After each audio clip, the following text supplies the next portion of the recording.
নমস্কাৰ news first অসমলৈ স্বাগতম মুছলিম ষ্টুডেণ্ট ফেডাৰেশ্যন কৰিমগঞ্জ জিলাৰ জিলা সভাপতিৰ বিস্ফোৰক অভিযোগ এলপি আৰু ইউপি টেট শিক্ষকসকলৰ নিযুক্তৰ সমান্তৰালকৈ মাদ্ৰাছা টেট উত্তীৰ্ণ প্ৰাৰ্থীসকলক চাকৰিৰ পৰা বঞ্চিত কৰাৰ অভিযোগ সবকা সাথ সবকা বিকাশত প্ৰশ্ন সভাপতিগৰাকীৰ আগন্তুক দিনত মাদ্ৰাছা টেট উত্তীৰ্ণসকলক লৈ চৰকাৰে যদিহে কোনো পদক্ষেপ গ্ৰহণ নকৰে বৃহৎ আন্দোলন গঢ়ি তোলাৰ হুংকাৰ দিছে সভাপতিগৰাকীয়ে মই H M. Parvez Karimganj district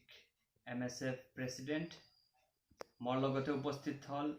Karimganj district working president Hafiz Ali Hussain উপস্থিত হ'ল মোৰ লগতে কৰিমগঞ্জ ডিষ্ট্ৰিক্টৰ press media in charge Jahurul Islam Talukdar আৰু মোৰ সাংবাদিক বাই মই সকলোক প্ৰথমে মোৰ আন্তৰিক ধন্যবাদ জ্ঞাপন জনাইছোঁ কথাটো হ'ল বিগত 28 আগষ্ট আমাৰ অসমৰ চিফ মিনিষ্টাৰ আৰু শিক্ষামন্ত্ৰী উপস্থিতিতে উচ্চ ও নিম্ন প্ৰাথমিক স্কুলে 5190 টিচাৰক এপইণ্টমেণ্ট দিয়া হ'ল মই আমাৰ অসমৰ শিক্ষামন্ত্ৰী ডাঙৰীয়া কাষত এটা প্ৰশ্ন খুজিছোঁ যে 28 আগষ্টত যদি 5190 টিচাৰক যদি এপইণ্টমেণ্ট দিয়া হ'ল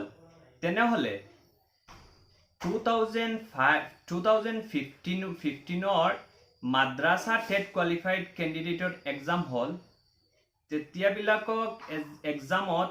প্ৰায় 20,000 টিচাৰক কেণ্ডিডেট পাছ হ'ল টিচাৰ পাছ হ'ল মাদ্ৰাছা টেট কোৱালিফাইড কিন্তু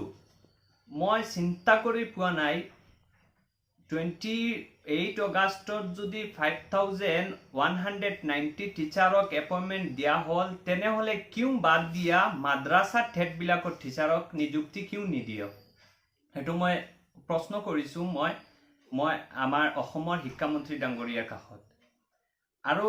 চৰকাৰ নিযুক্তি নিদিয়া কিয় মই সেইটো প্ৰশ্ন হ'ল আমাৰ কৰিমগঞ্জ MSFৰ ডিষ্ট্ৰিক্টৰ পৰা আৰু মই আমাৰ অসমৰ শিক্ষামন্ত্ৰী ডাঙৰীয়াক এইটো কথা ক'ব বিচাৰিছোঁ যে যদিওবা আপোনালোকে এনেকুৱা ক'ব বিচাৰে যে সবকা সাথ সবকা বিকাশ তেনেহ'লে মই সদায়ছোঁ আপোনাক যে এই 20,000খন কেণ্ডিডেটক কিয় আপুনি নিযুক্তি নিদিয়া টেটৰ মাদ্ৰাছা টেটৰ